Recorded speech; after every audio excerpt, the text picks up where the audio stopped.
Hello हां hello mic मी hello सांगतो नाही असं सांग असं बरं hello hello hello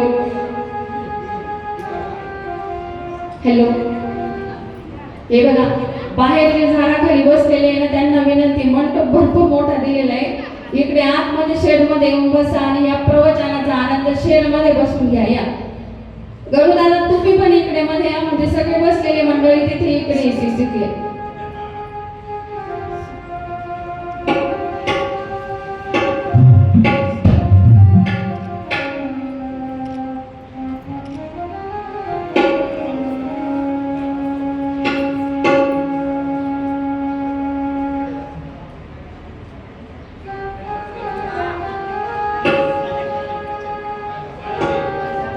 Hari Hari Hari Shri Krishna Govind हरे मुरारी हे नाथ नारायण वासुदेव. श्री कृष्ण गोविंद हरे मुरारी हे नाथ नारायण वासुदेव. श्री कृष्ण गोविंद हरे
पांडुरंगा करू प्रथम नमन दुसरे चरण संतांचिया त्यांच्या कृपादाने कथेचा विस्तारो बाबाजी सद्गुरु दास तुका कैलास राणा शिवचंद्र माऊली अनेक लोकांना कोणी जगाले कारुण्य सिंधू भवदुःखहारी तुझवीर शंभो भजतो नंदारे भजे व्रजेक मंडलम मस्तकां वन्दनं समस्तविघ्नहरणं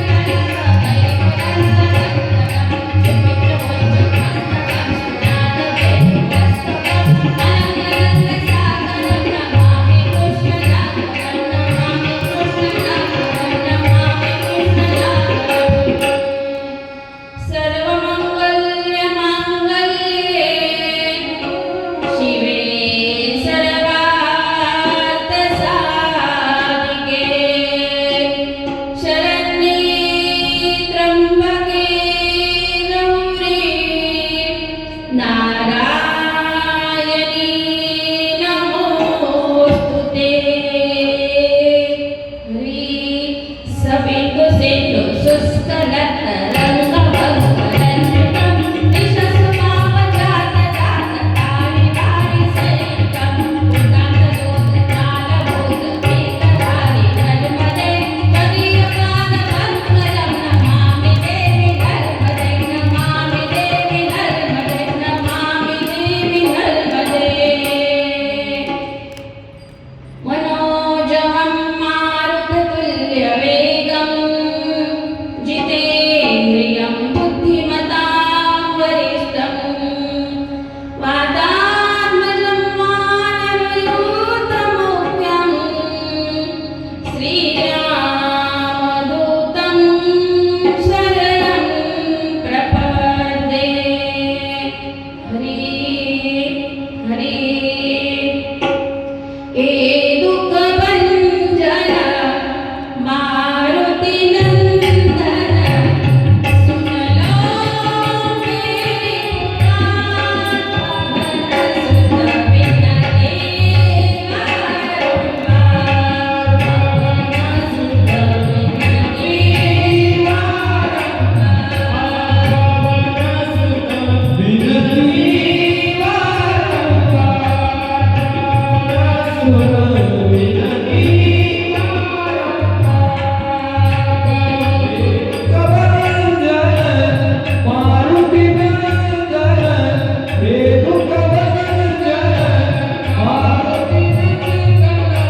सुनलो मेरी पुकार सुन विनती बारंबार सुन विनती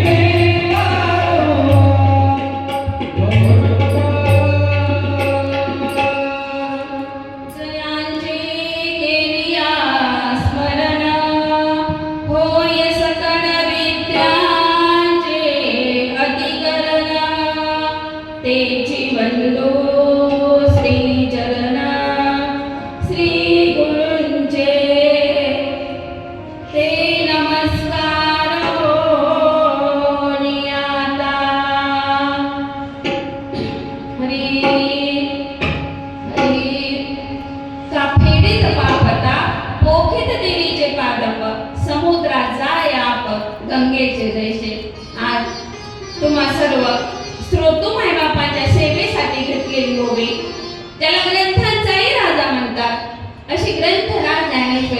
ज्ञानेश्वरीचा 16वा अध्याय आणि 16व्या अध्यायातील ही ओवी आहे. काय सांगताय हो या ओवीतून माऊली आपल्याला? अरे आपण जर त्या गंगेमध्ये स्नान केलं आणि गंगेच्या किनारी जरी आपण गेलो तर ती गंगा वाहत वाहत वाहत आपले सर्व पाप जे आहेत ना पाप धुवून घेते ती गंगा आणि शेवटी ती गंगा जाऊन कुठे मिळते? ती समुद्राला जाऊन मिळते.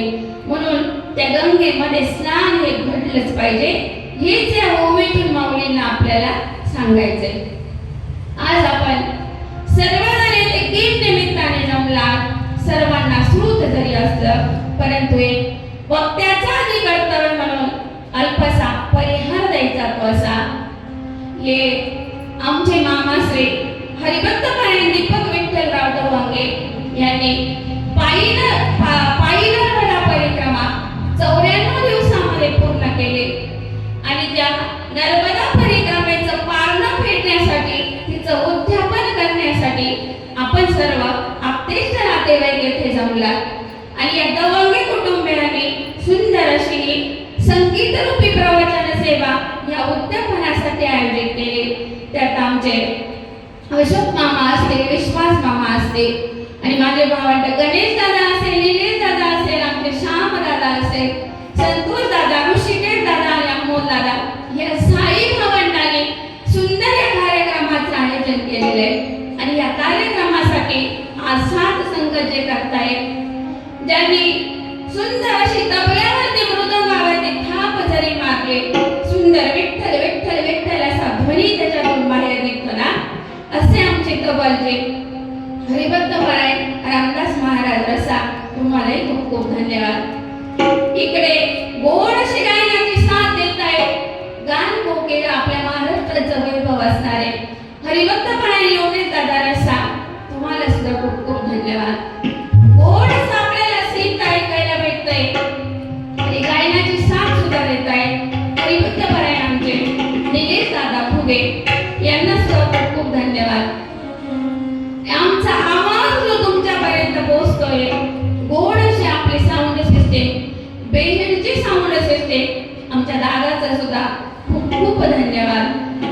आणि तुम्ही सर्व श्रोतू वर्ग जमलात.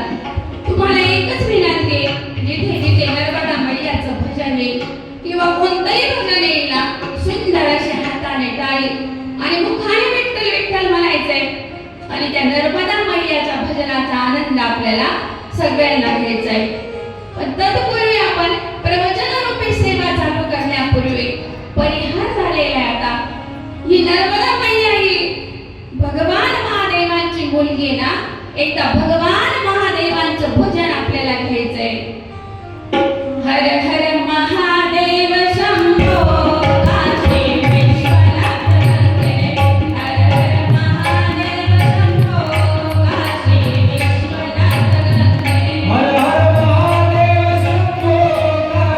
विश्वनाथ गंगे, हर हर महादेव शंभो काशी विश्वनाथ गंगे, हर हर महादेव शंभो काशी विश्वनाथ गंगे, हर हर महादेव शंभो काशी विश्वनाथ गंगे, हर हर महादेव शंभो काशी विश्वनाथ गंगे, हर हर महादेव शंभो काशी विश्वनाथ गंगे, हर हर महादेव शंभो काशी विश्वनाथ गंगे,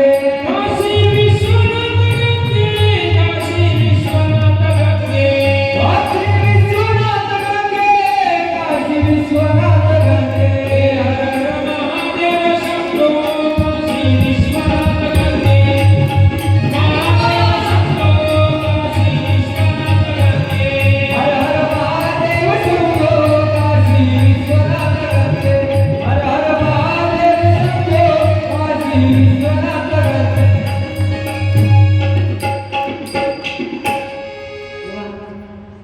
सुंदर भजनाचा आनंद घेतला. टाळी वाजवायचा जोरदार सगळ्यांनी.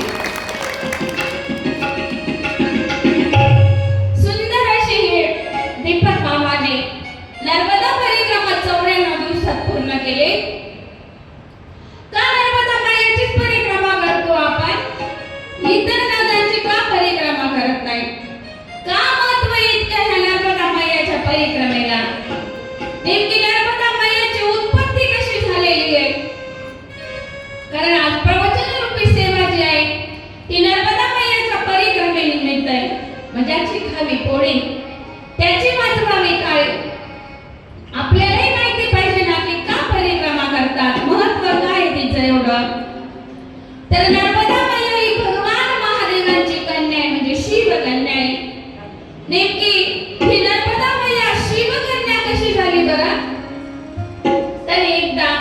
म्हणजे कायमस्वरूपीच भगवान महादेव, देवांचाही देव जे महादेव जे आहेत ना, हे कायमस्वरूपीच ध्यानस्थ बसायचे, तपस्थ बसलेले असायचे. पण एकदा झालं असं, देवांचा देव महादेवजी ऋषमान पर्वतावरती आहे. जो ऋषमान नावाचा पर्वत आहे ना, त्या ऋषमान नावाच्या पर्वतावरती ध्यान अवस्थेमध्ये बसले. इतकं ध्यान लागलं या महादेवजींना ना. आता महादेवजी, देवांचाही देव महादेवजी कुणाचं ध्यान करत असतील हो? तर देवांचा देव महादेवजी ध्यान करतात ते प्रभू रामचंद्रांचं.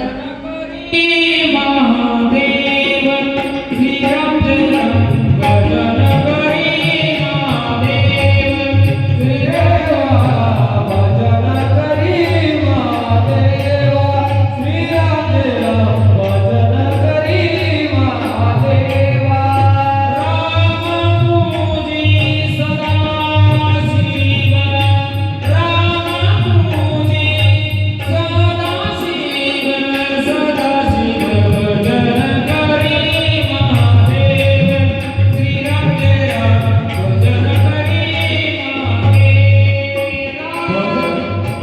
राम पूजी सदा शिव राम पूजी सदा शिव शिव भजन करी महादेव देवा भजन करी महादेवा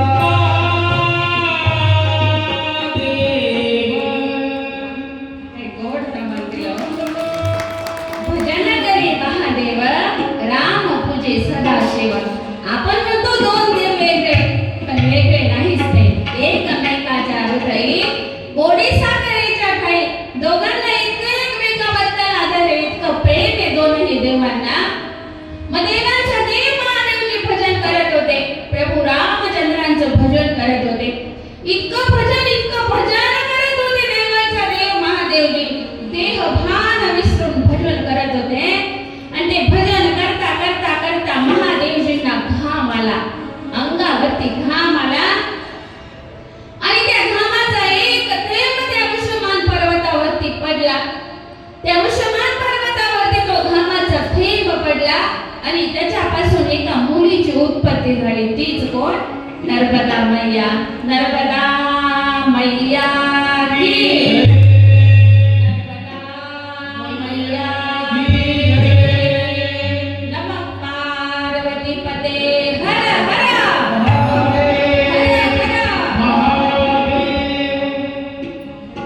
त्या मुलीची उत्पत्ती झाली आणि ती मुलगी समोर आली. भोले बाबांना आनंद झाला हो. जसं आपल्याला सुद्धा बघा, घरामध्ये मुलगा झाला असेल, मुलगी झाला असेल, किती आनंद होतो ना. तर प्रत्यक्ष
नाही, जे सात्विक जन्माला आलेले त्यांची सेवा घडू दे.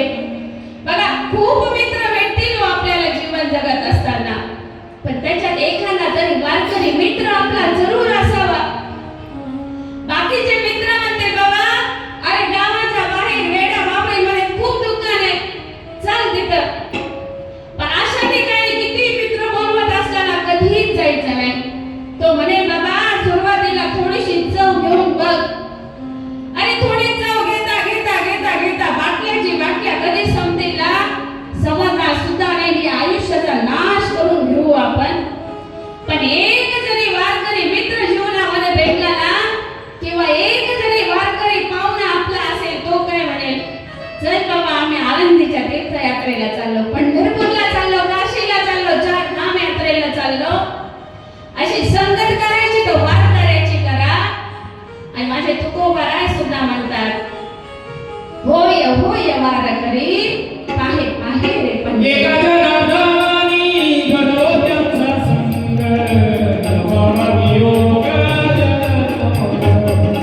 नवा वियोग जन्मोजन्मी. एका जनार्दनी घडो त्यांचा संग, नवा वियोग जन्मोजन्मी. नवा वियोग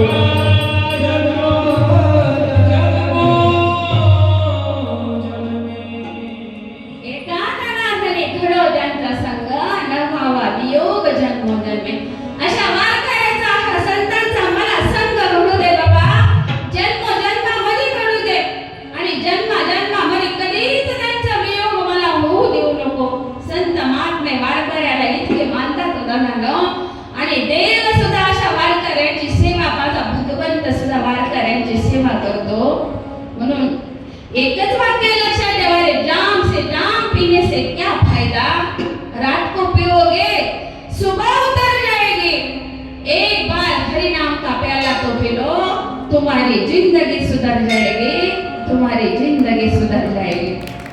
वाजवायचं तर जोरात वाजवा ना, दुसरा पडल्यासारखं काय वाजवतं, तर उद्याला शिल्लक ठेवू राहिले.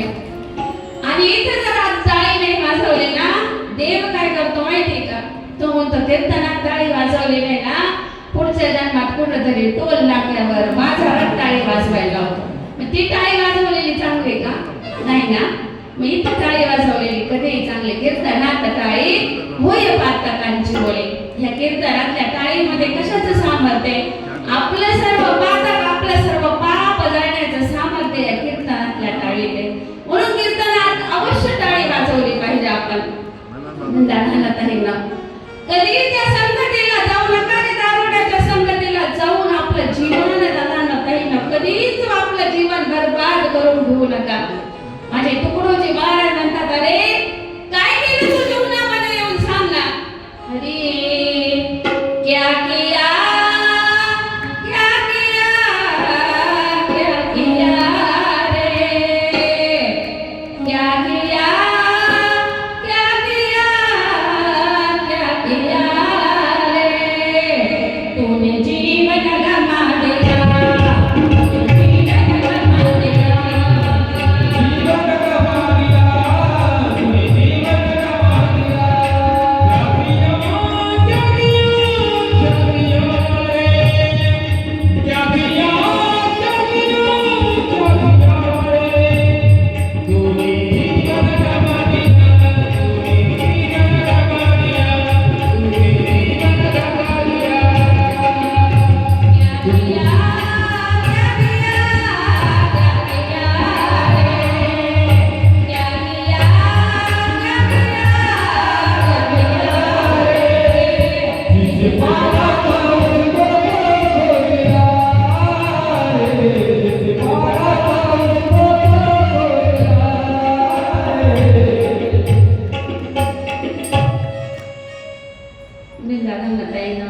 अरे काय केलं जीवनामध्ये येऊन?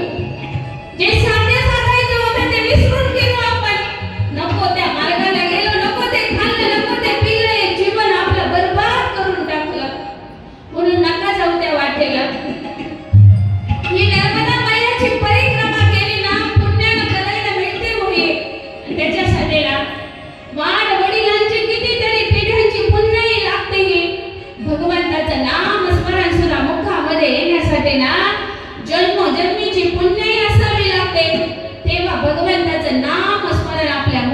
आहेत जन्मोजन्मी आम्ही बहु पुण्य केले.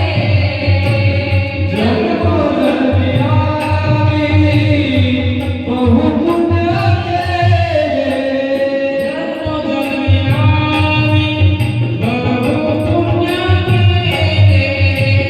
जन्मोजन्मी आम्ही बहुपुण्य केले. देवाला विठ्ठलाने कृपा केली. जन्मोजन्मी आम्ही बहुपुण्य केले. जन्मोजन्मी आम्ही बहुपुण्य केले. जन्मोजन्मी आम्ही बहुपुण्य केले.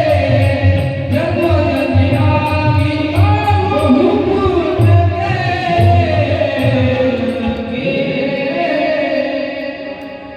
जन्मोजन्मी आम्ही बहु पुण्य केले तेव्हा या विठ्ठले कृपा केली. जन्मोजन्मीची पुण्यही कामाला आली. मग तेव्हा भगवंताने आपल्यावरती कृपा केली. हो मी नर्मदा मैया तिथं अवतरणीत झाली. लेकरू खेळतं इकडे तिकडे. कुणाच्या घरी या लेकराला द्यावं छोट्याशा मुलीला. तेव्हा मैकल नावाचा राजा आहे. हा मैकल राजा फेरफटका करत असताना त्या पर्वतावरती आला, ऋषमान पर्वतावरती. आणि त्या पर्वतावरती आल्यावरती त्याला ही छोटीशी कन्या समोर दिसते. आनंद झाला राजाला. अरे बरं झालं, मला ही मुलगी नव्हती, ही मुलगी भगवंतानेच मला भेट दिली. राजाने या मुलीला आपल्या घरी नेलं. लहानाची मोठी ही मुलगी आता राजघराण्यात वाढतीये. इतकी सुंदर सर्व राजवैभवामध्ये ही मुलगी वाढू लागली.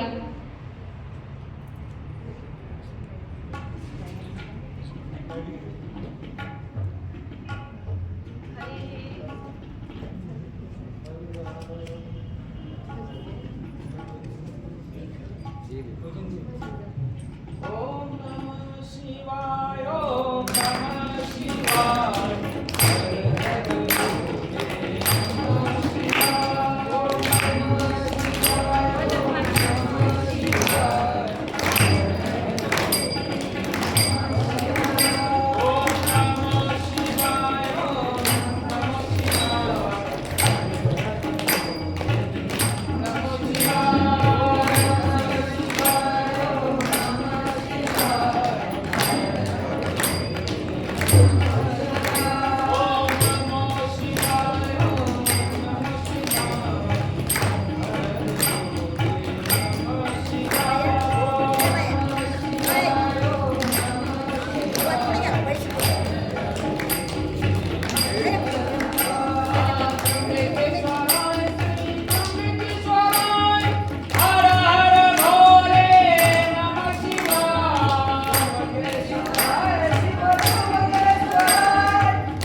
राजपुत्रावरती प्रेम केलेलं आहे. त्या राजपुत्राला मी हे गुलाब कावलीचं फूल माझ्या मैत्रिणीकडून दिलेलं आहे. पण का माझी मैत्रीण नाही अजून येईना आणि हा राजपुत्र सुद्धा का बरं अजून येईना? वाट बघता बघता बघता येईना. हा काही आलाच नाही, हा राजपुत्रही आला नाही आणि हिची मैत्रीण तीही आली नाही. राग आला ह्या नर्मदेला, या मुलीला राग आला आणि हीच मुलगी छोटीशी राजाच्या घरात जी वाढत होती ना, अमरकंटक इथं गेली. अमरकंटक इथं गेल्यावरती राग आला आणि त्या रागाच्या याच्यामध्ये ना ती अमरकंटक वरून ती पश्चिम दिशेला व्हायला लागली. मग तिचंच पुढं नाव काय झालं? नर्मदा मैया. ही नर्मदा मैया पश्चिम दिशेनं वाहते. पण जो राजपुत्र आहे, शोणपुत्रा नावाचा जो राजपुत्र आहे ना, दोघांचा प्रेमभंग झाला ना, ही नर्मदा पश्चिमेकडे व्हायला लागली अमरकंटकवरून आणि हा शोणमुद्रा नावाचा राजपुत्र जो आहे तो पूर्वेकडे व्हायला लागला. अजूनही एकमेकांची दोघांची भेट झालेली नाहीये. नर्मदा मैयाची आणि तिच्या प्रियकराची भेट झाली नाही. म्हणून नर्मदा मैया जी आहेत ना, तिला विवाहच केला नाही. ती कशी राहिली? कुमारिका राहिली. मग आपणही जर नर्मदा मैयाची परिक्रमा करून आलो असत तर आपल्यालाही घरी आल्यावरती आपण सुवासिनी जेव घालतो का? नाही. कोण जेव घालतो? कुमारिका जेव घालतो. त्याच्या मागचं कारण आहे कारण नर्मदा मैयाने विवाह केला नाही, ती कुमारिका राहिली. कुमारिका किती वर्षाची असावी? 2 वर्षापासून ते 10 वर्षाच्या आतली कुमारिका कोणतंही पूजन असं नवरात्री मधलं पूजन असेल किंवा नर्मदा मैयाची परिक्रमा करून आल्यावर आपल्याला कन्या पूजन करायचं असेल ना, 2 वर्ष ते 2 वर्षापासून पुढे आणि 10 वर्षाच्या आतली मुलगी कुमारिका म्हणून चालते. या नर्मदा मैयाने वस्त्र कसं परिधान केलेलं आहे हो? नर्मदा मैयाने जे आपलं वस्त्र परिधान केलेलं आहे ते सफेद रंगाचं वस्त्र नर्मदा मैयानं घातलेले आहे. म्हणून आपण सुद्धा परिक्रमा करत असताना वस्त्र कसं घालतो? नर्मदा मैयाची जेव्हा परिक्रमा करायची असते ना, सफेद वस्त्र आपल्याला सुद्धा परिधान करावं लागतं. सफेद वस्त्राला कसला डाग सहन होतो का हो? आपण खाली जरी बसलो सफेद वस्त्राला लगेच डाग लागतो. नर्मदा मैयाचं एकच हे आहे की बाबा ही सफेद वस्त्राला जसा डाग सहन होत नाही ना, तशी तुम्ही नर्मदा मैयाची परिक्रमा करताय ना, तर ही परिक्रमा करताना सुद्धा मैयाला डाग लागेल किंवा आपल्याला डाग लागेल ना, असं वर्तणूक आपण कधीही करायची नाहीये. म्हणून आपण कसली परिक्रमा करतो? नर्मदा मैयाची परिक्रमा करतो. मग पहिली परिक्रमा, आता तर बरेच जण जातात परिक्रमा करतात, कोणी गाडीने जातं, कोणी पायी जातं. पण विश्वात पहिली परिक्रमा नर्मदा मैयाची कोणी केलेली आहे? ती मार्कंडेय ऋषींनी केलेली आहे. ती मार्कंडेय ऋषींनी आपल्यासारखी 3 महिन्यात, 4 महिन्यात, 90 दिवसात, 94 दिवसात अशी नाही केली परिक्रमा. मार्कंडेय ऋषींनी परिक्रमा केली ती 13 वर्ष 13 महिने आणि 13 दिवस. किती? 13 वर्ष 13 महिने 13 दिवस परिक्रमा केलेली. तेव्हाच आयुष्य जास्त होतं. आत्ताच आपल्याला आयुष्य आहे का एवढं? आपण जर 13 वर्ष तिकडच परिक्रमा करायला गेलो तर आपलं तर अर्ध आयुष्य इकडच संपून जाईल ना. म्हणून आपण 13 वर्षाची परिक्रमा करणं शक्य नाही. या मार्कंडेय ऋषींनी परिक्रमा केली म्हणजे जे नर्मदा मैयाला छोटे छोटे ओढे नाले वगैरे येऊन मिळतात ना, ते सुद्धा ओलांडले नाही या मार्कंडेय ऋषींनी. जिथं ओढा नाला या नर्मदा मैयाला येऊन मिळतो ना, तर त्या ओढ्याची त्या नाल्याला सुद्धा परत जिथून उगम आहे तिथपर्यंत त्यांची परिक्रमा करायची, मग मैयाच्या किनारी यायचं. म्हणून त्यांना 13 वर्ष 13 महिने 13 दिवस या मार्कंडेय ऋषींना ही परिक्रमा करण्यासाठी लागले. आता परिक्रमा करायला गेलेली व्यक्ती आपण बघितलेली आहे. आपण कधी जर फोन केला तर ती व्यक्ती तिथून काय म्हणते? नर्मदे हर, नर्मदे हर, नर्मदे हर. घरी आल्यावरती सुद्धा काय म्हणते हो ती व्यक्ती? फोन करा आपण, ती व्यक्तीच्या मुखातून पहिला शब्द काय येईल? नर्मदे हर. का म्हणतात नेमकी नर्मदे हर? तर नर्मदा ही आनंद देणारी आहे, आपलं दुःख हरवून घेणारी आहे आणि आपल्याला नर्मदा मैयामुळे आनंद प्राप्त होत असतो. म्हणून कोणी व्यक्ती गेली नर्मदे हर म्हणतं. हर म्हणजे ए नर्मदा मैया, आपण तिला शरण जायचं. ए नर्मदा मैया, इथून मागे माझ्या जीवनामध्ये काही पाप घडलं असेल ग, पण माझ्या पापाचं हरण करून घे आणि मला कसली प्राप्ती करून दे? पुण्याची प्राप्ती करून दे. म्हणून नर्मदे हर नर्मदे हर नर्मदे हरचं भजन आपण करत असतो. इतकी पवित्र ही नर्मदा मैया. या नर्मदा मैयामध्ये जेवढेही कंकर आहेत ना, जेवढेही गोटे आहेत, हे सर्व गोटे कशाच्या स्वरूपामध्ये आहेत? प्रत्यक्षात भगवान महादेवांच्या रूपामध्ये नर्मदा मैयामध्ये जेवढेही कंकर आहे, कंकर शंकर होत आहे नर्मदा मैयामधला. इतकं पवित्र. आपण जर त्या नर्मदा मैयामधून गोटा घरी आणला असेल ना नर्मदा मैयाचा, तर त्याची आपल्याला तो भगवान महादेवजी म्हणून आपण घरामध्ये त्याला ठेवतो. त्याची प्राण प्रतिष्ठा आपल्याला करावी लागत नाही. इतर आपण कुठूनही आणला असेल, शिवलिंग आणले असेल, एखादी मूर्ती आपल्या घरामध्ये आणली असेल, तर त्याचा आपल्याला आहे ना प्राण प्रतिष्ठा करावी लागते. पण नर्मदा मैयाच्या याच्यातून आपण एखादा गोटा आणला असेल, त्याची आपल्याला प्राण प्रतिष्ठा करावी लागत नाही. कारण प्रत्येक दगडामध्ये कोण बसलेला आहे? भगवान महादेव बसलेले आहे. त्या भगवान महादेवांचं एकदा आपण भजन करूया. जोरदार टाळी वाजवायला येते काही ना. नमः शिवाय ओम नमः शिवाय. ऋषी मुनींची तपश्चर्या या नर्मदा मैयाच्या किनाऱ्यावरती चालू आहे. आणि का साधू संतांनी या नर्मदा मैयाचंच स्थान निवडलं? कारण इतकी पवित्रच आहे नाही नर्मदा मैया. आणि माझे नामदेव महाराज सुद्धा म्हणतात की त्या संत संगतीचं बाबांनो सुख जर घडलं ना, काय सांगावं त्या संत संगतीचे सुख शब्दामध्ये वर्णनच करू शकत नाही. संगतीचे काय सांगू?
बाबा या संतांच्या संगतीत गेलो, मैयाच्या संगतीत गेलो ना, त्याचं सुख आपल्याला सांगताच येणार नाही शब्दामध्ये. आणि प्रत्येक ज्या नद्या आहेत ना, गोदावरी असेल, गंगा असेल, या सर्व नद्या ज्या आहेत ना, रथसप्तमीच्या दिवशी या नर्मदा मैयामध्ये स्नान करण्यासाठी जातात आणि पवित्र बनून येतात. मग किती या नर्मदा मैयाचं आपल्याला स्नान जरी घडलं ना, आपण पवित्र होत असतो. आणि नर्मदा पुराणात असा उल्लेख आलेला आहे की एक दिवस जरी नर्मदा मैयाच्या किनाऱ्यावरती एक रात्र जरी आपला मुक्काम झाला ना, तर 7 पिढ्यांचा मोक्षाची प्राप्ती होत असते. एक दिवस मुक्कामाची फक्त. एक दिवस मुक्काम घडला तर 7 पिढ्यांना मोक्षाची प्राप्ती होते. तेव्हा जे पायी परिक्रमा करतात 3 महिने 3.5 महिने, यांच्या किती पिढ्यांचा उद्धार होत असेल ना त्या परिक्रमा केल्याला. म्हणून ही परिक्रमा खूप पवित्र सांगितलेली आहे. पाताळेश्वर नावाचं एक नर्मदा मैयाच्या किनारी शिवलिंग आहे. या पाताळेश्वर शिवलिंग जिथं आहे ते जमिनीपासून 10 फूट खोल हे शिवलिंग आहे. आणि प्रत्येक श्रावण महिन्यामध्ये सोमवारच्या, म्हणजे श्रावण महिना आला आणि शेवटचा श्रावणी सोमवार असला की त्या दिवशी नर्मदा मैया जी आहेत ना, शेवटच्या श्रावणी सोमवारच्या दिवशी त्या पाताळेश्वराच्या मंदिरामध्ये नर्मदा मैया तिथं आज सुद्धा त्या पाताळेश्वर मंदिरामध्ये आज सुद्धा नर्मदा मैया जात असते. आणि मैयाची परिक्रमा करत असताना ना, कोणत्या रूपामध्ये ती मैया आपल्याला दर्शन देतेस. पण आपल्याला ओळखण्याची तशी दृष्टी हवे. एक तर ती मगरीच्या रूपामध्ये तरी येईल. माझ्या मैयाचं वाहन काय आहे? मगर. मगर म्हणजे ही प्रत्यक्षात नर्मदा मैयाचं वाहन आहे. मग त्या मगरीच्या रूपात आपल्याला भेट देईल. किंवा एखादा परिक्रमावासी तिथे रस्ता चुकला असेल परिक्रमा करत असताना, ती मैया एखाद्या छोट्या बालिकेच्या रूपामध्ये येईल किंवा गुराख्याच्या रूपात येईल, कोणत्याही रूपामध्ये येईल आणि ती सांगेल, बाळा बाळा या रस्त्याला जाऊ नको, तू रस्ता चुकलेला आहे, त्या पुढच्या रस्त्याने जा, इकडच्या रस्त्याने जा. हे सांगण्याचं सामर्थ्य कोणामध्ये आहे हो? त्या नर्मदा मैयामध्ये आहे. कारण जशी आई आपल्या लेकराला जीव लावत असते तशी ती नर्मदा परिक्रमा करत असताना नर्मदा मैया म्हणजे प्रत्यक्षात आपली आई, आपली माता आहे ती नर्मदा मैया. आणि त्या मातेच्या कुशीमध्ये आपण परिक्रमा करत असताना ती मैया आपल्या लेकराला चुकू देईल का हो? वाईट मार्गाला जाऊ देईल का? नाही जाऊ देणार. बघा कुणाला काय अनुभव आला असेल परिक्रमेचा, पण ज्यांच्या निमित्त आपण जे परिक्रमेला गेले त्यांच्या निमित्त हा कार्यक्रम आपण ठेवलेला आहे ना, तर मामांच्या पायाला जखम झालेली होती. आज 4-5 वर्षापासून सारखं हॉस्पिटल चालू होतं, दवाखाना चालू होता, पण ती जखम काही केल्या बरी होत नव्हते. आज नर्मदा मैयाच्या सानिध्यामध्ये जेव्हा मामांनी परिक्रमा केली ना, ती मामांची पूर्ण जखम भरून निघाली. जे डॉक्टर करू शकले नाही, जे दवाखाना करू शकला नाही ना, ते कोणी बरी केली ती जखम? अरे माझ्या नर्मदा मैयानं ती जखम बरी केली. मग किती सामर्थ्य आहे ना मैयामध्ये. जिथं विज्ञान कमी पडतं ना, ते विज्ञान कमी पडतं, तिथून पुढं काय चालू होतं? तिथून पुढं अध्यात्म चालू होतं. म्हणून विज्ञानाला सुद्धा लाजवेल अशी माझ्या नर्मदा मैयाच्या परिक्रमेची महती आहे हो. या नर्मदा मैयाच्या किनाऱ्यावरती 68 कोटी शिवलिंग आहे. फक्त शिवलिंग किती आहे? 68 कोटी शिवलिंग या नर्मदा मैयाच्या किनाऱ्यावरती आहे. असे संतांचे, साधूंचे आश्रम तर ते बरेच आहे, पण 68 कोटी शिवलिंग आहे. आणि त्याच्यातच एक शिवलिंग आहे, त्याचं नावच आहे की ऋणमुक्तेश्वर महादेव. हे ऋणमुक्तेश्वर महादेव शिवलिंग आहे. काय कथा याची? काय याला असं ऋणमुक्तेश्वर महादेव नाव प्राप्त झालं असेल? तर काय झालं, एका सर्वसामान्य आपल्या व्यक्तीला एका सावकाराकडून कर्ज घेतलं. सावकाराकडून ते कर्ज घेतलं आणि कर्ज घेतलेलं असताना सावकाराचं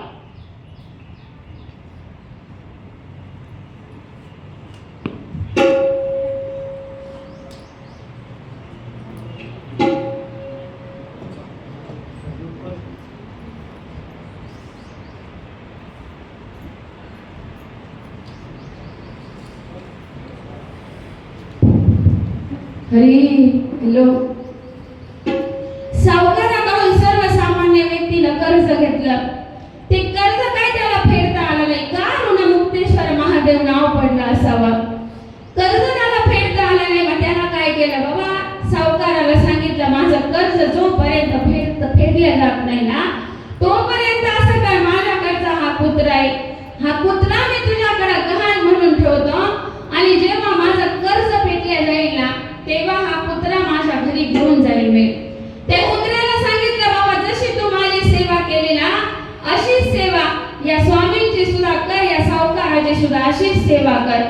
मग त्या सावकाराची सेवा करत असताना ना, एक दिवस असं झालं, त्या सावकाराच्या घरावरती भला मोठा दरोडा पडला.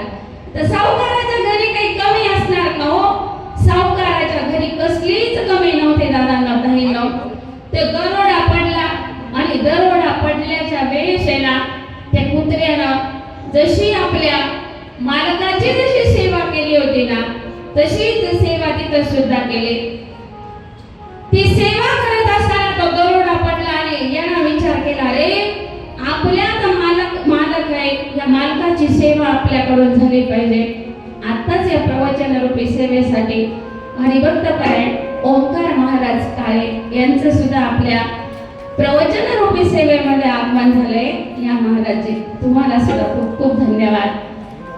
आपण नाथाची भक्ती करता, आहेत नाथाचे भक्त आहात आपण, तुम्हालाही खूप खूप धन्यवाद. आणि नाथाची भक्ती केली ना, तर ती नाथाची भक्ती सुद्धा वाया जात नाही हो. आणि ह्या वारकरी संप्रदायाची सुरुवात जी झालेली आहे ती नाथ भक्तीपासून सुरुवात झालेली. कारण आदिनाथ गुरु सकळ सिद्धांचा मच्छिंद्रदयाचा मुख्य शिष्य मच्छिंद्राने बौद्ध गोरक्षासी केला. गोरक्ष ओळला गहिनी प्रती गहिनी प्रसादे निवृत्ती दाताराने ज्ञानदेवा सार जोजविले. मग वारकरी संप्रदायाची सुरुवात सुद्धा नाथ परंपरेपासून झालेली आहे. एक सुंदर गीत आहे, खूप सुंदर गीत आहे. महाराज आले म्हणून त्यांचं आपण स्वागत करूया. हातात चिमटा काखेत झोळी घालून भगवावे, हातात चिमटा काखेत झोळी घालून भगवावे.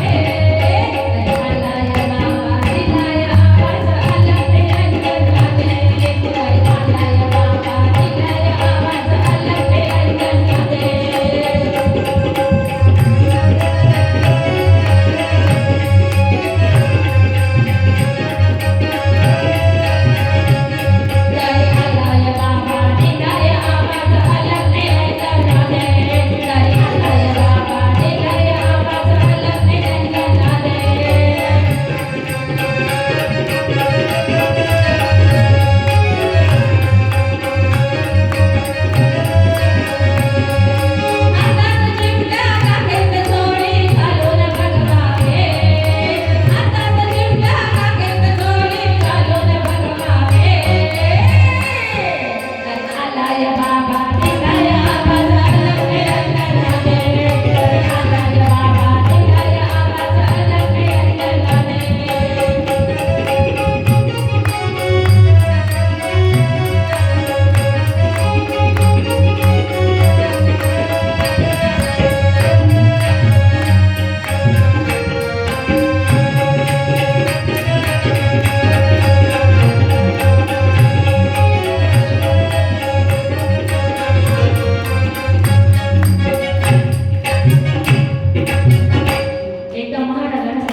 संतांचा सहवास लावला हे सुद्धा भाग्यानंच हा सहवास लाभत असतो. म्हणून ओंकार महाराज काळे यांचं सुद्धा खूप खूप स्वागत आणि धन्यवाद. मुक्तेश्वर नाव पडले इथं आपली कथा चालू होती. त्या सावकाराच्या घरामध्ये चोरी झाली आणि त्या कुत्र्यानं काय केलं तर दरोडेखोर खूप दरोडेखोर होते हो, त्यांचा सामना केला. त्या दरोडेखोरांनी सावकाराच्या घरातलं ते धन दौलत घेतले आणि जंगलामध्ये निघून गेले. जंगलामध्ये एक ठिकाणी खड्डा केला, त्या खड्ड्यामध्ये ते पैसे धन वगैरे ते पुरून ठेवलं. कुत्र्याने ती जागा बघितली, कुत्रा इमानदार प्राणी आहे. त्या कुत्र्याने ती जागा पाहिली, कुत्रा धन पुरलं, दरोडेखोर निघून गेले. कुत्रा सावकाराच्या घरात परत आला आणि सगळी चौकशी चाललेली असताना, सगळे दुःखामध्ये असताना तो कुत्रा आहे ना सावकाराचं धोतर ओढायचा आणि काहीतरी आदेश करत होता सावकाराला. त्याच वेळी सगळ्यांनी जाणलं की अरे हा कुत्रा काहीतरी सांगतोय, पण काय सांगतोय कुत्रा नेमके. त्या कुत्र्यानं सावकाराचं धोतर ओढलं. सगळेजण कुत्र्याच्या पाठीमागे गेले आणि त्या जंगलामध्ये बघता तर तिथं धन सापडलं. धन सापडला आणि मग त्या ठिकाणाला नाव काय प्राप्त झालं, ऋण मुक्तेश्वर महादेव. आणि ज्यावेळेस हा कुत्रा ते सोडून गेला ना तिथून, आता सावकाराच्या कर्जाची फेड झाली. कारण सावकाराला इतका मोठा दरोडा पडलेला असताना सावकाराचं कर्ज फिटलं गेलं. तो कुत्रा परत आपल्या मालकाकडे गेला, पण मालकाला वाटला रे मी याला सावकाराच्या घरी राहायला सांगितलं आणि हा कुत्रा कुशल निघून आला. सावकाराच्या घरून राग आला याला. एक भला मोठा दगड घेतला आणि त्या कुत्र्याच्या डोक्यामध्ये रामदास आपा दान देशे असंच टाकला. कुत्र्याच्या डोक्यात दान देशी तो दगड घातला. कुत्र्याला तिथं स्वर्ग प्राप्ती झाली, मोक्षाची प्राप्ती झाली. पण नंतर त्या मालकाला त्याचा पश्चाताप झाला. त्याच्या गळ्यामध्ये चिठ्ठी लिहिलेली होती, ती चिठ्ठी वाचली. सावकाराला चिठ्ठी लिहून दिलेली होती की आमचं कर्ज फेडलं तुमच्या कुत्र्याने, भलं मोठं माझ्याकडे चोरी होणार होती. ती चोरी करता करता ती म्हणजे चोरी तर झाली, पण तेवढं धन सापडून दिलं. त्याच्यामुळे तुमच्या कुत्र्याला आहे ना तुमचं कर्ज फेडण्याच्या आधीच मी मोकळं करून दिलं. पण जेव्हा ती चिठ्ठी वाचली, पश्चाताप झाला त्या कुत्र्याच्या मालकाला. जिथं ते ऋण मुक्तेश्वर महादेव मंदिर आहे ना तिथं कुत्र्याच्या संगतीत आला होता, देवाच्या संगतीत कुत्रा आला होता, संतांच्या संगतीत कुत्रा आला तर कुत्र्याला सुद्धा मोक्षाची प्राप्ती झाली. आपण सुद्धा संतांच्या संगतीत गेलो तर आपल्याला मोक्षाची प्राप्ती होणार नाही का? संतांचे संगती मनोमगती, संतांचे संगती मनोमगती,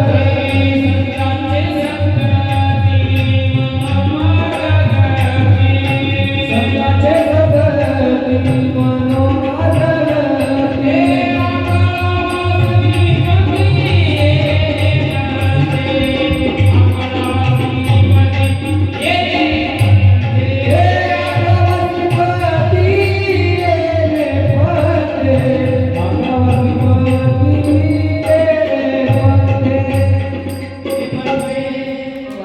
सुंदर प्रमाण दिले योगेश दादा.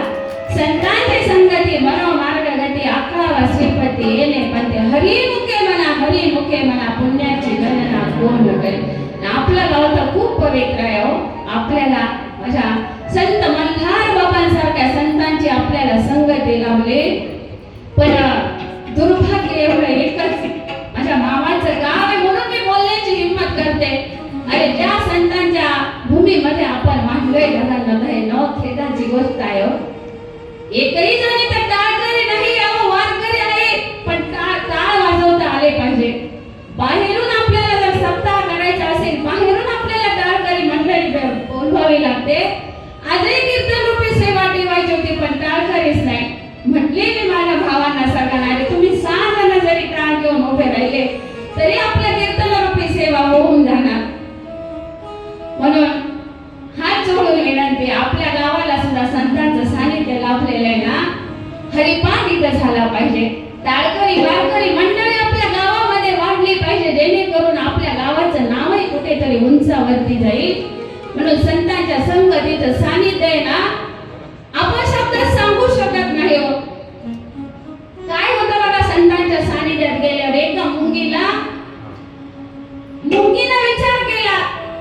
मुंगींचं बोलणं चालू होतं, घोडक्यामध्ये मुंगी बसलेली. ती मुंगी म्हटली, बाई मला दिल्लीला जावं वाटतं. आपल्या मैत्रिणीला म्हटली, महिला मंडळ ती मुंगी तिच्या मैत्रिणीने त्याला दुजोरा द्यावा ना, जा बाई दिल्लीला गेल्यावर चांगलं होशील. तिच्या मैत्रिणी म्हटली, अगं दिल्ली का जवळ आहे, कशी जाशील तू दिल्ली पर्यंत. पण ती मुंगी हुशार होती, ती म्हटली जाणार म्हणजे जाणार मी दिल्लीला. जसं इकडं बोलणं चालू होतं, इकडे काही जणांचं बोलणं चालू होतं, त्यांनाही दिल्लीला जायचं होतं. मुंगीने विचार केला तर आपल्याला दिल्लीला जायचंय. ज्याला दिल्लीला जायचं होतं त्याच्या शर्टवर जाऊन बसली मुंगी. परत विचार करते ती मुंगी, अरे एवढासा जीव आहे आपला, आपण उडून जाऊ याच्या शर्टवर जाऊन बसलं तर. ती हुशार असल्यामुळे त्याच्या शर्टच्या खिशात जाऊन बसली. कोणाच्या? ज्याला दिल्लीला जायचं होतं त्याच्या शर्टच्या खिशात जाऊन बसली. सुंदर रेल्वेचा प्रवास चालू झाला. त्या मुंगीला पुढे रिझर्वेशन करायची गरज पडली नाही, तिकीट काढायची गरज पडली नाही, जागा शोधण्याची गरज पडली नाही. दिल्लीचा प्रवास सुखरूप झाला आणि दिल्लीला ज्याला जायचं होतं तो दिल्लीला जाऊन पोहोचला. सुंदर असं संसद भवन त्याला दिल्लीतलं बघितलं. त्या मुंगीनेही ते संसद भवन बघितलं आणि ती मुंगी म्हणायला लागली, अरे मी तर हे सुख अनुभवते, मी हे बघितलंय हे संसद भवन, पण माझ्या ज्या मैत्रिणी घरी राहून गेल्या ना, त्या मैत्रिणींचं सुद्धा कल्याण व्हावं. भिवंडी जवळचं नाही हा, त्यांच्याही आयुष्याचं सोनं व्हावं, कल्याण व्हावं म्हणून त्या मुंगी हुशार असल्यामुळं ती घरून मोबाईल न्यायला विसरली नव्हती. त्या मुंगीने तिथं जाऊन व्हिडिओ कॉल आपल्या घरच्या मैत्रिणींना केला. ती मुंगी म्हणू लागली, बाई का बघा या दिल्लीचं सुख काय आहे, मी तुम्हाला म्हणत होते तुम्ही आला नाहीत माझ्यासोबत. मग घरच्या मैत्रिणींना पश्चाताप झाला, बाई आपण तरी गेलो असतो. आपली मैत्रीण म्हणत होती दिल्लीला चल, आपण गेलो नाही.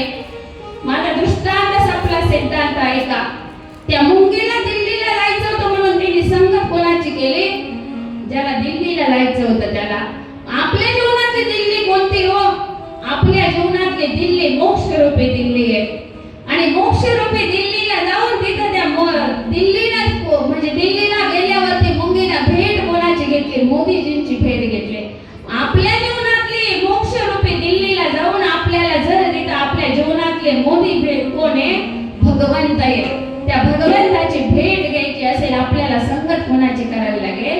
संतांची करावी लागेल, तेव्हा आपण मोक्ष रूपी दिल्लीपर्यंत जाऊन पोहोचू. संतन के संग लाग रे तेरी लक्ष्मी बनेगी.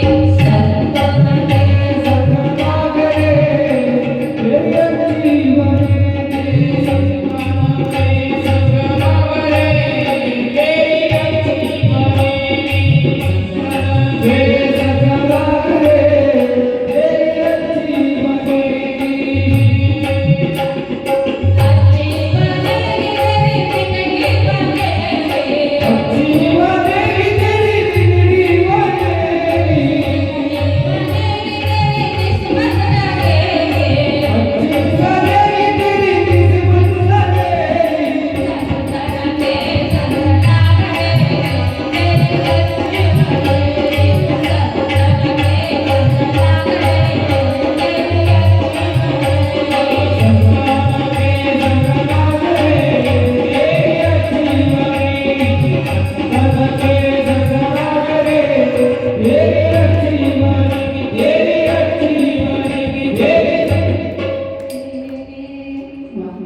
त्या संतांच्या संगतीत गेल्याशिवाय आपलं जीवन सुधारू शकत नाही. म्हणून संतांच्या संगतीत जा, नर्मदा मैयाच्या संगतीत जा. 3400 किलोमीटरची पायी परिक्रमा आहे. ती 94 दिवसात मामाने पूर्ण केली. पण आपल्याला जर नाही शक्य झालं एवढं पायी परिक्रमा करायला, तर चैत्र महिन्यामध्ये उत्तर वाहिनी परिक्रमा आहे. जेवढी नर्मदा मैया उत्तर दिशेला वाहते ना, ही 21 किलोमीटरची उत्तर वाहिनी परिक्रमा आहे. ती पूर्ण चैत्र महिनाभर चालू असते. तेवढी 21 किलोमीटरची आपण उत्तर वाहिनी नर्मदा परिक्रमा केली ना, तर पूर्ण नर्मदा परिक्रमा केल्याचं पुण्य आपल्याला प्राप्त होतं. आम्ही आणि त्याच्यात पौर्णिमेला, चैत्र पौर्णिमेला जास्त महत्व आहे त्या उत्तर वाहिनी परिक्रमेचं. अजून मला वाटतं चैत्र महिन्याला 4-5 दिवस बाकी आहेत ना, त्या 4-5 दिवसामध्ये शक्य होईल तेवढी उत्तर वाहिनी 21 किलोमीटरची पायी नर्मदा परिक्रमा करून या. त्याचं सुद्धा पुण्य सारखंच आहे. त्या नर्मदा मैयाच्या सानिध्यामध्ये गेलो, कशी ती मैया मदत करते बघा. पायी परिक्रमा करत असताना तर मदत करते, पण जेव्हा आम्ही गेलो ना दादांनो, फक्त 2-3 तास विश्रांती करायची होती रात्रीची. सगळ्यांना विचारलं, सगळे आश्रम फुल झालेले, हॉटेलिंग फुल झालेले, कुठे विश्रांती घ्यावी आता. पण नर्मदा मैयाला आपल्या लेकराची काळजी कशी असते, प्रत्येक लेकराची कशी काळजी करते ते. आम्ही गाडीमधून उतरत होतो, बस केलेली होती, अजूनही भाविक होते सोबत. आणि बस मध्ये उतरत असताना बस मधून विचारलं, इथे सोयच होणार नाही म्हणे आता. तेवढ्यामध्ये एक व्यक्ती कोण आली, कुठून आली, काहीच कळालं नाही. त्या व्यक्तीने सांगितलं, तुम्हाला विश्रांती करायची आहे ना, तर इथे जवळच हनुमान आश्रम आहे, त्या हनुमान रायाच्या आश्रमामध्ये तुमची सोय होणार. अहो गेलो तिथं, घरी काय सोय होणार. सुंदर असे सर्व कूलर वगैरे लावलेले, गादी वगैरे अंथरलेली, तिथं सोय झाली. नर्मदा मैयानं आमची सोय तिथं करून दिली. मग याच्यापेक्षा मोठं भाग्य कोणतं हवं जीवनामध्ये. म्हणून ती मैया आहे ना, कोणत्या रूपामध्ये आपल्याला भेट देतच असते. एकदा त्या मैयाचं आपण जोरदार भजन करूया. सगळ्यांनी हात वर घ्यायचे. नर्मदे हार का म्हणायचं असतं, का हात वरती करून तिचं भजन करायचं असतं बघा. एखादा व्यक्ती जेव्हा पाण्यामध्ये बुडत असतो, पाण्यामध्ये बुडणारा व्यक्ती हात वरती करून काय म्हणत असतो, अरे मला वाचवा, अरे मला वाचवा, अरे मला वाचवा. हात वरती करून आपण त्या नर्मदा मैयाला म्हणायचं, हे नर्मदा मैया, आम्ही या संसार रूपी सागरामध्ये, संसार रूपी पाण्यामध्ये बुडालोय ग. आम्हाला तू याच्यातून वाचव, आमचं सर्व दुःख हरण कर. म्हणून वरती हात करून या. आपल्याला त्या नर्मदा मैयाचं सुंदर असं भजन करायचं. एक टाळी वाजवा, सगळ्यांनी हात वरती करा. या हात वरती. हर हर नर्मदे, हर हर नर्मदे, हर हर नर्मदे, हर हर नर्मदे.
त्या नर्मदा मैयाच्या भजनात किती आनंद आहे नाही ना. का उद्यापन करायचं त्या नर्मदा मैयाला आपण जाऊन आल्यावरती काय इतका अट्टहास करायचंय, काय इतकी पाहुणे मंडळी बोलवायची आहे. तरी उद्यापन आपणच करतो असं नाही आणि यात्रा आपणच करतो असं नाही. माझ्या नामदेव राहांडे आणि माऊलींनी सुद्धा तीर्थयात्रा केलेली, संतांनी सुद्धा तीर्थयात्रा केलेली. एकदा माऊलीच्या मनात विचार आला की आपणही तीर्थयात्रेसाठी जावं. मग माऊली, माझी माऊली आळंदीवरून पंढरपूरला आले. देवासमोर जाऊन उभे राहिले आणि पांडुरंग परमात्म्याला सांगितलं, हे देवा पांडुरंगा, मलाही तीर्थयात्रा करायची आहे. पांडुरंग परमात्मा म्हटले, मग छान आहे, तीर्थयात्रा करायलाच पाहिजे. पण कधी केली पाहिजे तीर्थयात्रा? जोपर्यंत हातपाय चांगले आहेत तोपर्यंत तीर्थयात्रा केली पाहिजे ना. एकदा हातपाय टाकल्यावरती तीर्थयात्रा होते का हो? मुखामध्ये दात जोपर्यंत चांगले नको ते खातो, नको ते पितो, भगवंताचं भजन कधी मुखात येत नाही. आपण जर म्हटलं मुखातले दात पडले, बाबा विठ्ठल विठ्ठल, आई विठ्ठल विठ्ठल म्हणा, आई बाबा काय म्हणता? इथल इथल इथल इथल. होतं का विठ्ठल विठ्ठल भजन? नाही होत. म्हणून तरणा भाग्यवंत नटे हरी कीर्तनात. अरे भगवंताला आपण फूल वाहतो. कसं फूल वाहतो? तुम्हाला बोलता येतं ना दादांना? फूल कसं वाहतो देवाला? सुकलेलं का? ताजं टवटवीत फूल देवाला वाहतो ना. मग आपण सुद्धा भक्ती कधी केली पाहिजे? तरुणपणात त्या भगवंताची भक्ती केली पाहिजे. आहे का या देहाचा भरोसा? काही जण आम्हालाही म्हणतात, अहो तुमचा वय झाला का इतक्या लवकर देवाच्या भक्तीला लागले? आणि ज्याच्या आयुष्याचा भरोसा आहे तो सांगत असेल, पण आम्हाला आमच्या आयुष्याचा भरोसा नाही. तुम्हाला तरी आहे का? या माईक समोर उभे होते त्याची गॅरंटी वॉरंटी. घरात एखादी वस्तू घेतली असेल त्याची गॅरंटी वॉरंटी. मानवी देहाची आहे का गॅरंटी वॉरंटी? मुळीच मानवी देहाची गॅरंटी वॉरंटी नाही देत. क्षण भरपूर नाही भरवसा, वारे सावध तोडा माया आशा. म्हणून क्षणाचा सुद्धा भरोसा नाही. मग तीर्थयात्रा कधी केली पाहिजे? जव हे सकाळ सिद्ध आहे, जव हे सकाळ सिद्ध आहे.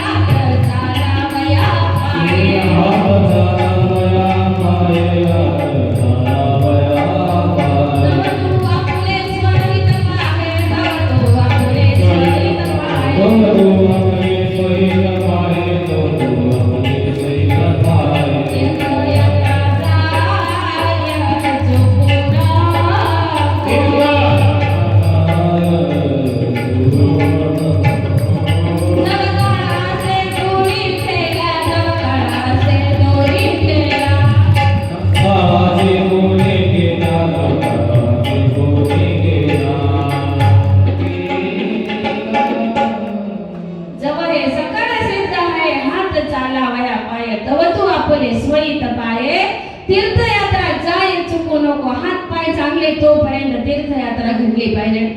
मग माऊलींनी मंदिरामध्ये गेले आणि माऊली सांगू लागले, देवा मला तीर्थयात्रा करायची आहे, पण नामदेव रायांना सोबत घेऊन तीर्थयात्रा करायची. आता त्यावेळेस नामदेव राय म्हणजे पांडुरंग परमात्म्याचा जीव की प्राण होते. नामदेव राय देव म्हणू लागले, अरे तीर्थयात्रा करायची ठीक आहे, पण ना हा नामदेव संत नामदेव म्हणजे माझा जीव की प्राण आहे. पण परत देवाला विचार केला, अरे जर नामदेव रायांना तीर्थयात्रा घडली नाही, देव संगतीत जर पाठवलं नाही संतांच्या, तर नामदेव रायांची तीर्थयात्रा घडणार नाही. आणि माझी माऊली म्हणजे प्रत्यक्षात अवतार कोणाचा आहे? विष्णू भगवंताचा अवतार म्हणजे माझी माऊली आहे. मग त्यावेळेस नामदेव रायांना सांगितलं. नामदेव राय म्हटले, हे देवा तीर्थयात्रेला जाणार नाही मी, आणि जायचं असेल एका अटीवर जाईल, ज्या देवाचे कटेवरती हात नाही ना देवा, त्याचं मी दर्शन सुद्धा घेणार नाही, असा भक्त असावा. ठीक आहे पांडुरंग परमात्मा म्हटले, जा बाबा. आता दोघे जण तीर्थयात्रेला निघाले. स्वतः पांडुरंग परमात्मा रुक्मिणी आई साहेब चंद्रभागेच्या वाळवंटामध्ये त्यांना सोडवण्यासाठी आले. आपल्याकडे कोणी तीर्थयात्रेला जायचं असला आपण भेटायला जातो ना पाहुण्यांना, तसं स्वतः भगवंत आणि रुक्मिणी माता या संतांना सोडायला वाळवंटामध्ये गेले आणि यांची तीर्थयात्रा तीर्थयात्रा चालू झाली. तीर्थयात्रा करत असताना राजस्थानच्या वाळवंटात गेले, तिथं पाणी नाही आणि वाळवंटामध्ये गेल्यावरती पाणी नाही. माऊलींनी छोटं योग्याचं रूप घेऊन छोटस हे घेऊन पाणी पिऊन आले, पण नामदेव राय काही पाणी पिण्यासाठी तिथे जाते ना. नामदेव राय म्हटले, अरे माझा भगवंत असेल ना, तो खरोखर मला इथं पाणी आणून दे. नामदेव राय हट्टाला पेटले, पण अरे जे जे इच्छी मन देते पूर्वी नारायण भगवंत आपली इच्छा पूर्ण करत असतो. आणि नामदेव रायांनी भजन चालू केलं पांडुरंग परमात्म्याचं. विठ्ठल माझा माझा माझा माझा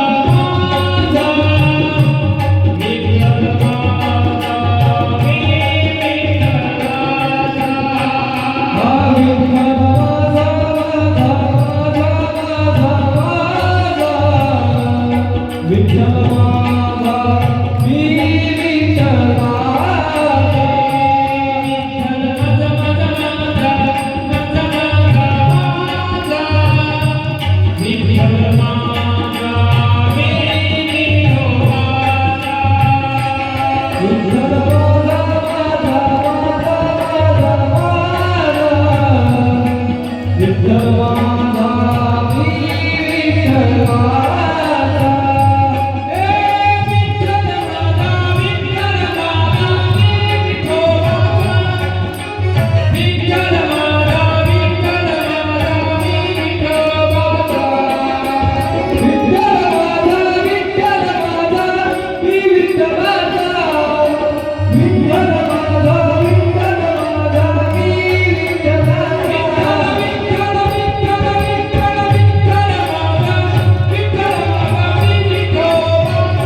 कीर्तन चालू झालं.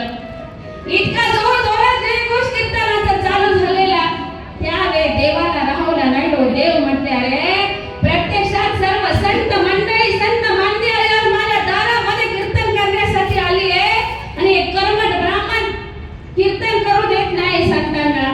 ओ देवाला सुद्धा खेद वाटायला झाला बहिणं. आणि त्या औंढ्या नाथाच्या मंदिराचं तोंडच फिरलं हो, जिकडे नामदेव राय कीर्तन करत होते. फिरविले देऊळ जगा माझी ख्याती आणि नामदेव हाती दूध प्याला अशी संतांची ख्याती. आज सुद्धा आपण औंढा नागनाथला गेलो ना तर महादेवाच्या मंदिरापुढे नंदी कुठे असतो?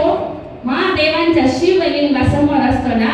पण औंढा नागनाथला गेला तर नंदिकेश्वर पाठीमागे महादेवांचं मंदिराचं तोंड इकडे. का तर नामदेव रायांच्या कीर्तनाच्या वेळेस देऊळ सुद्धा फिरलेले, निर्जीव असणारं देऊळ ते सुद्धा फिरलं. इतक्या माझ्या संतांची ख्याती आहे. मग त्या संतांनी सगळीकडे तीर्थयात्रा केली. जेव्हा पंढरपुरामध्ये आले ना देवाला आनंद झाला. आपले संत मंडळी भक्त मंडळी आली तीर्थयात्रा करून. माझ्या देवानं काय केलं?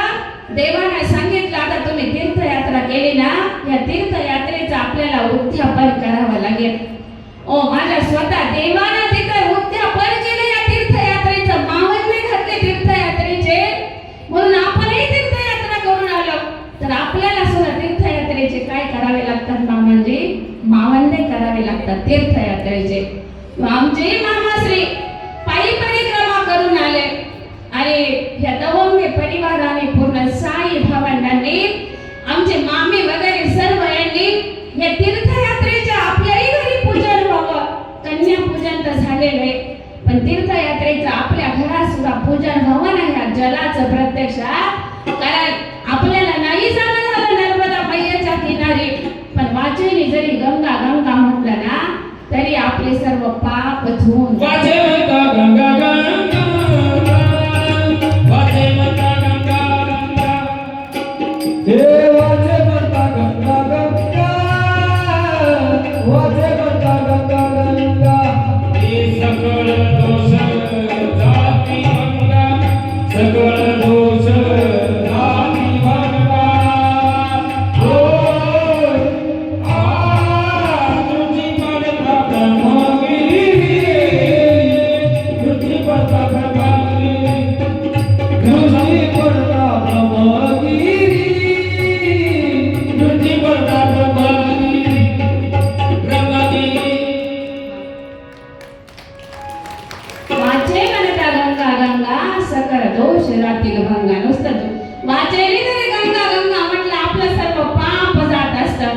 म्हणून गंगा जल आपण आणलं असेल ना आपल्या घरात ठेवा, रोज त्याची पूजा करत चला.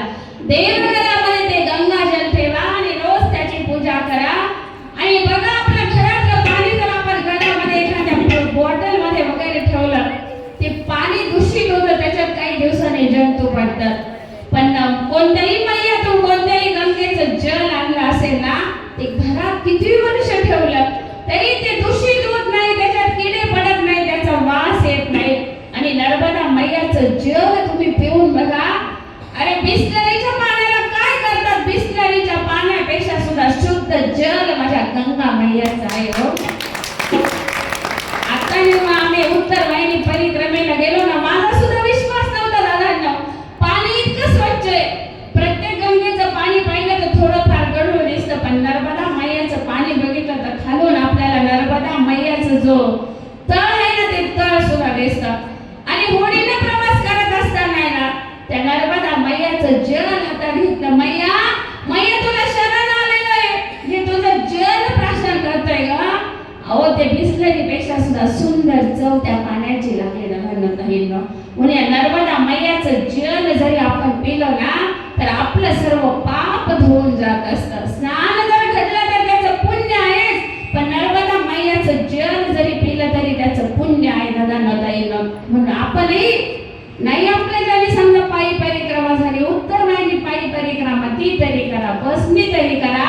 आणि घरी आल्यावरती कन्या पूजन करावं लागतं. मगाशी लाईट गेलेली होती तर नर्मदा मैया ही तिने विवाह केलेला नाही कारण तिचा प्रेम भंग झाला होता, विवाह केलेला नाही. म्हणून नर्मदा मैयाची परिक्रमा करून आल्यावरती आपल्यालाही घरी कन्या पूजन करावं लागतं. त्या कन्याच्या रूपामध्ये प्रत्यक्षात गंगा मैया आपल्या घरात येत असते आणि कोणालाही सांभाळून घेते हो ते गंगा मैया. तिचं लेकरू आहे, ते लेकरू या नात्याला ती आपली आई आहे. जसं घराच्या बाहेर आपण निघालो आपली आई म्हणत असते बाळा लांबवर जायचंय तुला, 2 घास तरी खाऊन जा बाळा, कधी खायला भेटेल कधी नाही भेटणार नर्मदा मैया म्हणजे आपली आई आहे आणि परिक्रमावासीय प्रत्येक त्या नर्मदा मैयाचं लेकरू आहे. ती नर्मदा मैया सुद्धा म्हणते बाळा बाळा माझ्या किनारी आला ना तुला कसलीच कमी पडणार नाही, कसलीच कमी पडणार नाही. ती मैया प्रत्येक गोष्ट आपली सामावून घेत असते. आणि आमच्याच मामांचं आयुष्य कसं गेलं तुम्ही प्रत्येकाने बघितलेलं आहे. कुणाला स्वप्नात सुद्धा वाटत नव्हतं की मामा परिक्रमा करण्यासाठी जातील. वाटत होतं कोणाला, सगळे आपलेच पाहुणे मंडळी वाटत होतं का? पण त्या मैयाचं बोलवून आलं, जन्मोजन्मीची पुण्याई उदयाला आली आणि व्हायचं असं. 1-1.5 वर्षापासून मामांना असा त्रास व्हायचा. जेव्हाही मला समोर बघितलं की मामा डायरेक्ट रडायला सुरुवात करायचे. मामा अहो का रडताय तुम्ही? बाई तुला बघितलं की आनंद अश्रू येतात, काही गेल्या ते अश्रू थांबवत नाही मामा. नक्कीच काहीतरी संकेत तो भगवंत देतोय आपल्याला, म्हणून तुम्ही मला समोर बघितलं की तुम्ही रडता. एक दिवस ओंकारेश्वरला गेले मामा, रेल्वेने गेले आणि काय त्या मैयाची बुद्धी झाली. ते ओंकारेश्वरला गेल्या, मामांचा तिथून फोन आला, ताई मी आलोय ओंकारेश्वरला. आता घरी मुलांनाही सांगितलं नाही, गेले मामा तिकडे. आणि ताई माझ्या मनात असा संकल्प येतोय की मला पायी परिक्रमा करायची आहे. मी म्हटलं करायची ना मामा, पण आता नाही सुरुवात करता येणार तुम्हाला, तुम्ही घरी या. आता तुम्ही गेलेले, तुम्ही घरी या, घरून तयारी करून जा, घरातल्या लेकरांना सांगा, मामीला सांगा, मग परिक्रमेला जा. त्या नर्मदा मैयानं मामांना बोलून घेतला आणि 94 दिवसात अगदी निर्व्यसनी अशी मामाने ती परिक्रमा पूर्ण केली.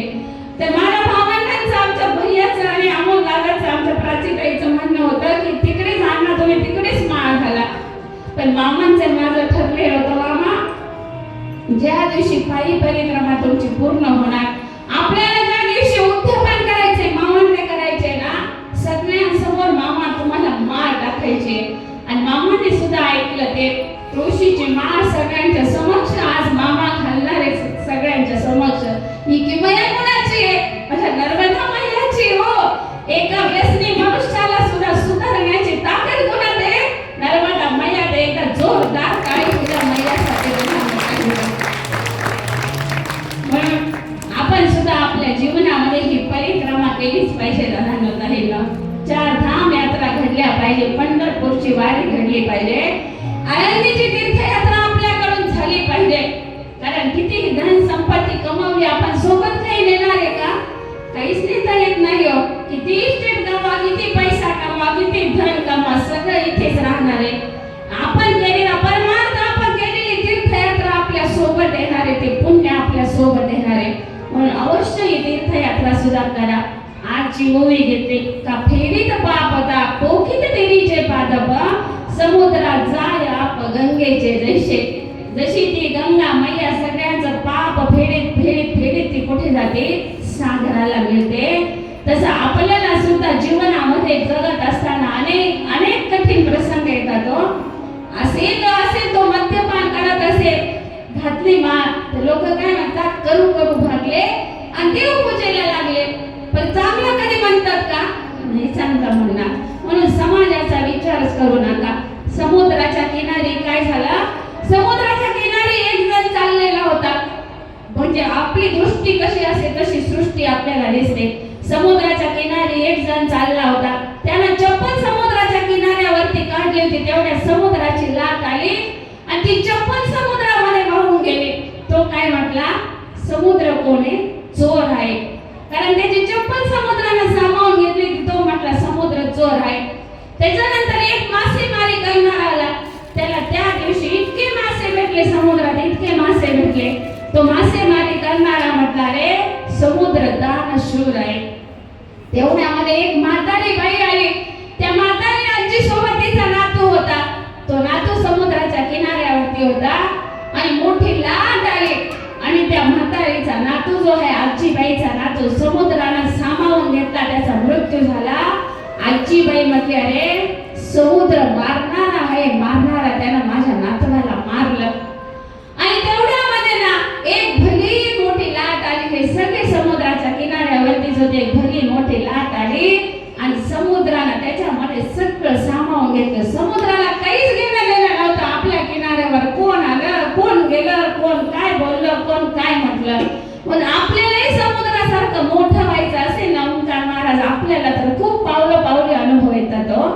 आपल्यालाही जर समुद्रासारखं मोठं व्हायचं असेल ना, कोण काय म्हणतं, कोण आपली निंदा करतात की कोण आपल्याला मोठं म्हणतं लहान म्हणतं, याचा कधीच विचार करायचा नाही. कोणी निंदा कोणी वंदा, आमचा स्वहिताचा धंदा. आपला स्वहिताचा धंदा काय? भगवंताचं नामस्मरण हा आपला स्वहिताचा धंदा चालू द्यायचा. आणि कधीच कोणाची निंदा करू नका. आपण दुसऱ्याची निंदा करतो ना, त्याचं पाप आपण आपल्या डोक्यावर घेत असतो. दुसऱ्याची होता होईल तेवढी स्तुती करा. स्तुती केली ना, त्याचं पुण्य आपल्याला लागतं. पण दुसऱ्याची जर निंदा केली, त्याचं पाप आपण आपल्या डोक्यावरती घेतो. म्हणून कधीच कोणाची निंदा आपल्या ह्या मुखातून कधीच कोणाची निंदा होऊ देऊ नका. होता होईल तिकडं भगवंताचं नाम स्मरण तेवढं करा. एक वाक्य लक्षात ठेवा, महिला मंडळ माझ्या दादांनो, आपण गळ्यामध्ये 5 लाखाची सोन्याची माळ घातली, आपल्यावर लक्ष कुणाचं राहिलं? जोरात बोला ना, ऐकायला येत नाही मला. कुणाचं लक्ष राहील? चोराचं. 5 लाखाची सोन्याची माळ गळ्यात घाला, लक्ष चोराचं राहील. फक्त 50 रुपयाची तुळशीची माळ गळ्यामध्ये घातली, गुरुमुखातून अनुग्रह घेतला, आपल्यावर लक्ष कुणाचं राहिलं? अरे माझ्या भगवंताचं लक्ष आपल्यावरती राहिलंय. म्हणून ज्याला गळ्यात तुळशीची माळ घातली असेल अतिउत्तम, आणि अजूनही गळ्यात माळ घातली नसेल ना, पवित्र तुळशीची माळ गळ्यात घाला, कपाळाला गोपी चंदनाचा टिळा लावा. तुळशी माळ गळा, गोपी चंदन टिळा, हृदयी कळवळा वैष्णवांचा. माझ्या भगवंताला जसं आवडतं तसं राहा, आपल्याला आवडतं तसं राहू नका. आवडे देवासी तो ऐका प्रकार, नामाचा उच्चार रात्रंदिवस. भगवंताला त्याच्या नामाचा उच्चार रात्रंदिवस केलेला आवडतो. म्हणून ओवी घेतली, ओवीचा भावार्थ तुमच्या पुढे सांगण्याचा प्रयत्न केला. मध्ये 15 मिनिटं जर लाईट गेली नसते ना, तर मला सगळ्या भावांनी सांगितलं होतं, ताई बरोबर 12 वाजता प्रवचन रूपी सेवा आटोपती घ्यायची. म्हटलं तुम्हाला भूक लागणार आहे का जास्त? नाही म्हणे, आमच्या गावात आहे ना, कोणी मंडपात येऊनच बसत नाही. म्हटलं कसं नाही बसत? आजच्या प्रवचनात बघते मी तर बघा किती जण मंडपामध्ये येऊन बसलेले ना. त्या तुम्ही उगीच म्हणायचं आमच्या गावात कोणीच मंडपात येऊन बसत नाही. आज कशी काय एवढी संख्या कशी काय मंडपात हजर झाली? आरती बहिणीचं प्रवचन आहे म्हणून आहे का? तुमच्यासाठी एक जोरदार टाळी वाजवा. आत्ताच या प्रवचनाला नाही, कोणीही कीर्तन असलं प्रवचन असेल ना, तर लांब बसण्यापेक्षा बघा पापाचे कळप पळते पुढे. पापाचे कळप पुढे पळत असतात, ते पुढे पुढे पळत असतात. म्हणून पुढे पुढे पळू नका. त्या सुंदर असं या मंडपामध्ये येऊन बसत जा, हीच विनंती आहे तुम्हाला. सुंदर नर्मदा मैयाची आरती होईल. सगळा दवंगी टाळी वाजवाय. मला वाटतं वरती ठेवण्यापेक्षा इथे खाली खुर्चीवरती नर्मदा मैयाचा जो फोटो आहे ना, इथे खाली ठेवा, आरती पेटवा. नर्मदा मैयाची आरती करून आपण या प्रवचन रूपी सेवेचा जो आहे ना, प्रवचन रूपी सेवे संपवतो आहे. भजन घ्यायचं का निवृत्ती राहायचं? निवृत्ती राहायचं भजन होईल. सुंदर टाळी वाजवा. निवृत्ती राया माझ्या निवृत्ती राया, निवृत्ती राया माझ्या निवृत्ती राया, निवृत्ती राया माझ्या निवृत्ती राया, निवृत्ती राया माझ्या निवृत्ती राया.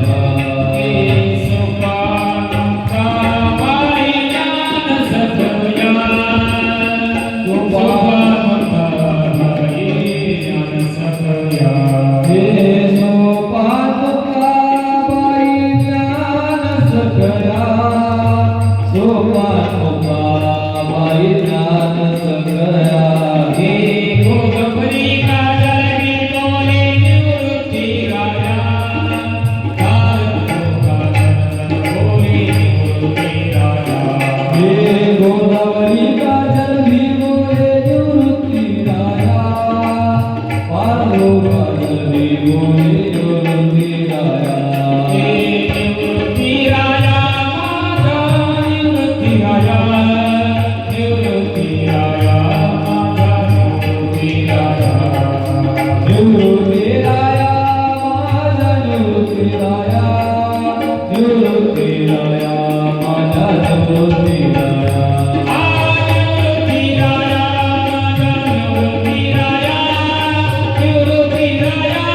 सुंदर निवृत्तीरायांचं भजन झाला.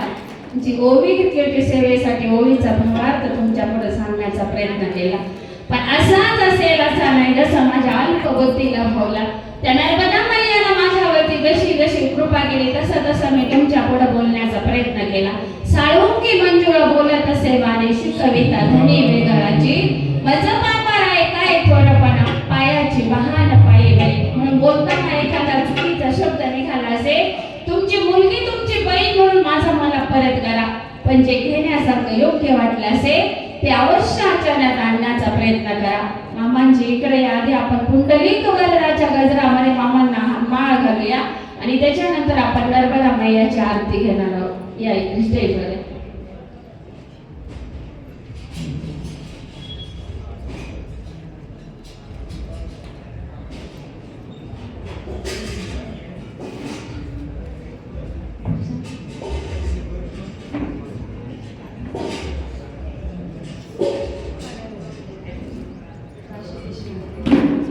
खरं तर या संपूर्ण कार्यक्रमामध्ये